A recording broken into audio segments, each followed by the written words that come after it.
Hi. അപ്പോൾ ഒരുപാട് ആൾക്കാർ നമ്മുടെ ഈ ഒരു ഏരിയ കണ്ടിട്ട് എനിക്ക് മെസ്സേജ് ചെയ്യാറുണ്ട്.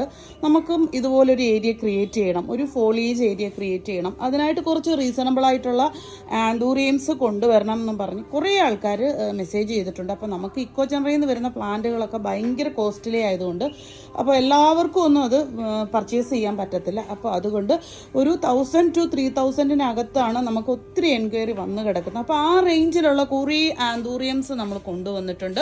അപ്പം ഇതുപോലൊരു ഏരിയ നിങ്ങൾക്ക് കുറച്ച് ടൈം എടുത്താണെങ്കിലും ഉണ്ടാക്കിയെടുക്കാൻ പറ്റുന്ന രീതിയിലുള്ള നല്ല അടിപൊളിയായിട്ടുള്ള ആന്തൂറിയംസ് ആണ്. അപ്പോൾ അതിൻ്റെ വിശേഷത്തിലേക്ക് പോകാം.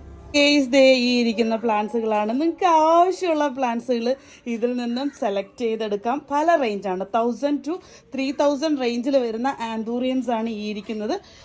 ഇതില്ല അതുകൂടി പറയാം. ഇത് നമ്മുടെ ഇന്തോനേഷ്യയിൽ നിന്ന് വന്ന ഒരു വെറൈറ്റി പാപ്ലോമനമാണ്. ഇത് ഏകദേശം നല്ല